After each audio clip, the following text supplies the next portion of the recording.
Selamat pagi dan salam sejahtera diucapkan kepada Miss Syafiqah dan rakan-rakan yang dikasihi sekalian.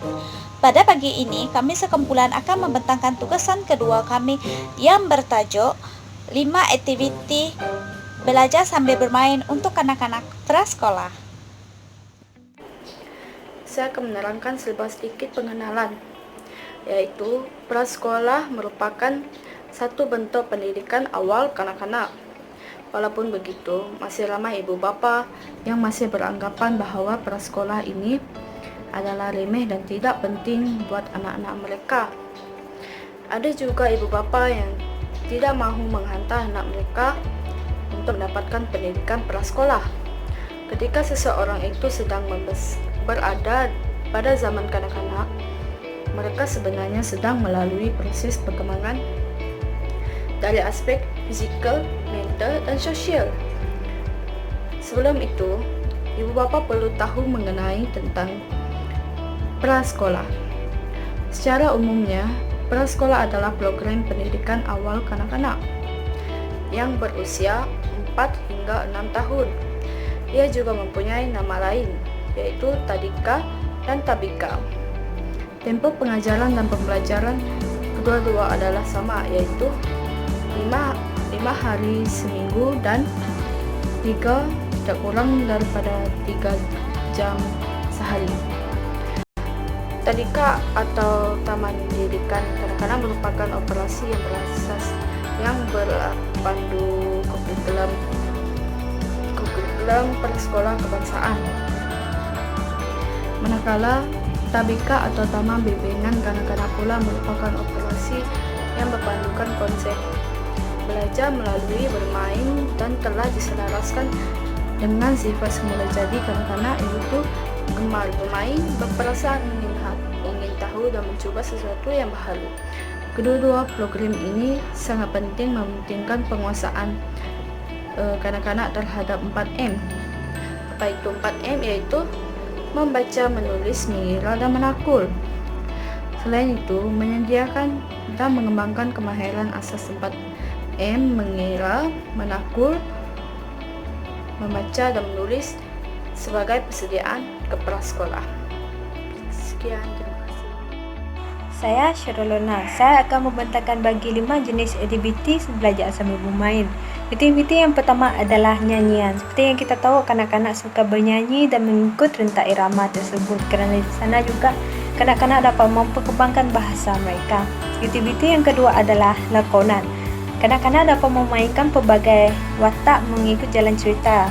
Contohnya seperti menjadi seorang polis, doktor, jururawat, menjadi ibu, menjadi datuk dan sebagainya mengikut sesuatu peristiwa tersebut. Aktiviti yang ketiga adalah teka-teki.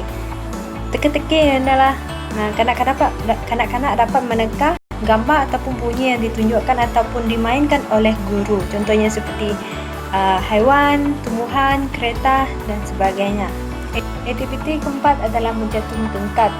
Mencantumkan kad ini adalah aktiviti yang berkaitan dengan suku kata ataupun perkataan yang telah dipisahkan menjadi dua ataupun lebih daripada dua untuk dijadikan satu perkataan yang lengkap. Jadi kanak-kanak dapat meningkatkan daya mereka mengikuti pelajaran ini. Aktiviti yang kelima adalah aktiviti air yang melibatkan pembelajaran, iaitu pembelajaran sains. Salah satu aktivitinya adalah tenggelam dan timbul. Dari sana, dari aktiviti tersebut, kanak-kanak dapat membiasakan objek yang tenggelam dan objek yang timbul di dalam air ataupun di atas dasar air tersebut. Jadi, kanak-kanak dapat menimba ilmu ataupun mengembangkan pemikiran ataupun ilmu pengetahuan mereka dalam pembelajaran ini. Selamat petang, saya ucapkan kepada Miss Syafiqah. Saya Elisa Mirambimi akan membentangkan pasal cabaran ataupun kangkangan guru prasekolah dalam melaksanakan aktiviti sambil bermain. Cabaran yang pertama iaitu peruntukan masa. Peruntukan 4 jam sehari yang disarankan oleh Kurikulum Standard Prasekolah Kebangsaan ataupun KSPK tidak cukup.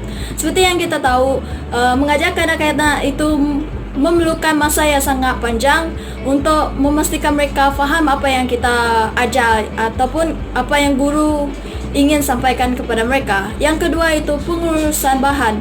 Kebanyakan guru didapati jarang menggunakan bahan bantu mengajar yang telah dibekalkan oleh KPM karena kurang pasti bagaimana cara untuk menggunakannya dan murid sudah bosan bermain dengan bahan sedia ada. Kalau kita bermain dengan bahan bantu mengajar tersebut setiap hari, pastilah kanak-kanak tersebut akan bosan kan? Okey, seperti itu juga guru baru perlulah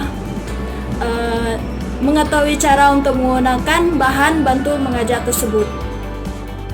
Yang ketiga yaitu kawalan murid. Kawalan murid ini tanpa kebijaksanaan guru mengurus murid, pengajaran menjadi suka kerana tumpuan kanak-kanak pada peringkat sekolah terlalu pendek dan mereka suka dikawal di dalam kelas. Ini menyebabkan kankangan ataupun cabaran yang dihadapi oleh guru apabila mereka melakukan aktiviti sambil belajar. Yang keempat yaitu ruang yang tidak sesuai. Penyediaan ruang penting, tetapi pelaksanaan permainan untuk pengajaran bahasa tidak semestinya memerlukan ruang yang luas. Pemilihan aktiviti perlulah berdasarkan kualiti dan juga kaya dengan permainan yang dapat memberikan faedah kepada kanak-kanak. Yang kelima yaitu kemahiran guru. Pemahaman yang mantap tentang psikologi kanak-kanak dan bagaimana kanak-kanak belajar perlu bagi membantu guru memahami pendekatan ini dan mengetahui apa yang terbaik untuk kanak-kanak. Kemahiran guru sangatlah penting dalam mengajar kanak-kanak.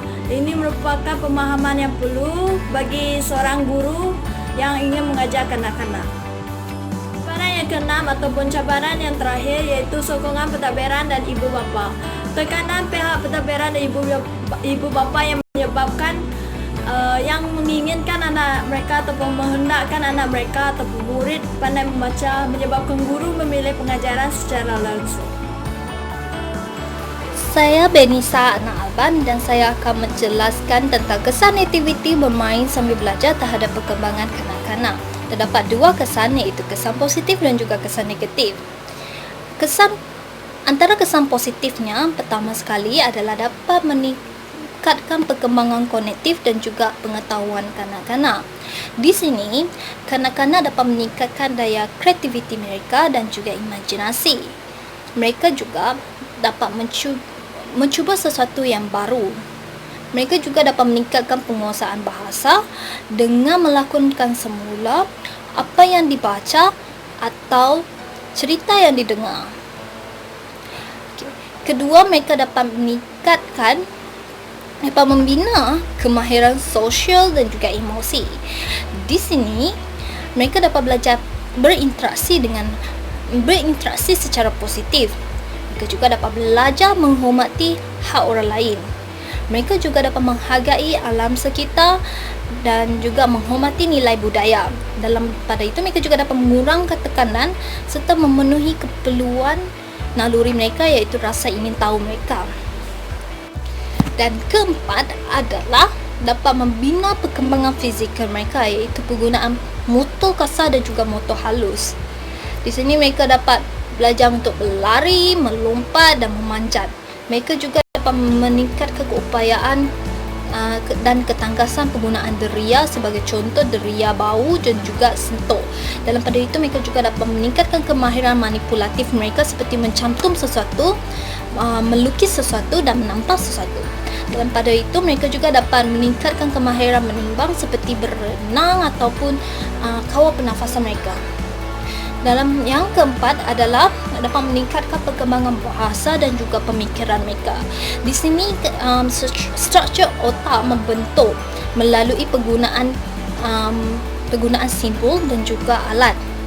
Di sini juga mereka dapat melatih bahasa yang baru digunakan semasa mereka telah belajar. Contohnya semasa bermain permainan air, mereka belajar tentang objek di mana objek itu tenggelam dan juga terapung. Contohnya bola ini tidak tenggelam, iaitu bola ini sedang terapung, manakala objek yang lain itu tenggelam. Kesan yang kelima adalah dapat membina keyakinan diri, di mana kanak-kanak berani mengambil risiko yang mereka selalu rasa takut. Contohnya mereka takut untuk untuk mencuba sesuatu yang boleh mengotorkan diri mereka dan mereka melibatkan diri mereka. Kesan seterusnya adalah kesan negatif. Antara kesan negatif yang pertama sekali adalah tingkah laku negatif. Di sini terdapat kanak-kanak yang tidak aktif dalam melibatkan diri dalam permainan ini. Hal ini kerana mereka tidak terbiasa lagi. Selain itu, mereka juga ada segelintir mereka bergaduh kerana tidak boleh menerima kekalahan. Ada juga yang tidak ingin beri kerjasama. Kesan yang kedua adalah mempunyai masalah menerima pengajaran dan pembelajaran secara menggunakan buku. Di sini mereka ada yang susah untuk menerima pembelajaran secara menggunakan buku, iaitu membaca, melihat secara visual, secara dalam buku saja, tapi mereka lebih suka untuk melihat secara visual, iaitu 3D. Mereka ingin melihat secara depan berbanding dengan di dalam buku. Kerana mereka tidak dapat belajar, pemikiran mereka tidak dapat menerima apa yang diajar oleh guru secara menggunakan buku. Yang ketiga, mental dan fizikal kanak-kanak menjadi penat. Mental dan fizikal kanak-kanak menjadi penat. Hal ini kerana bermain sambil belajar ini menggunakan tenaga. Tenaga ini menyebabkan, akibat daripada banyak menggunakan tenaga, mereka menjadi penat. Hal ini boleh menyebabkan kanak-kanak tidak dapat meneruskan sesi pembelajaran yang seterusnya. Okey, itu saja saya dapat kongsikan. Terima kasih. Saya Sandra Sura, saya akan terangkan Anda mengenai kesimpulan. Kesimpulannya, pendekatan belajar sambil bermain adalah sangat penting untuk anak-anak prasekolah, tadika maupun taska. Hal ini demikian kerana kanak-kanak dengan permainan memang tidak dapat dipisahkan. Walau bagaimanapun, kebanyakan guru sekarang mereka tidak melaksanakan pendekatan belajar sambil bermain seperti mana yang disarankan dalam co-curriculum standard prasekolah kebangsaan. Oleh itu, segala permasalahan yang berkaitan dengan guru di prasekolah dalam melaksanakan program pendekatan belajar sambil bermain haruslah diberi perhatian. Dengan itu juga, seorang guru haruslah diberi pengetahuan yang penuh bagi menghadapi keperluan industri. Contohnya, yaitu guru haruslah diberi latihan untuk dalam melaksanakan pendekatan bermain yang wajar diberikan kepada kanak-kanak. Sekian, terima kasih.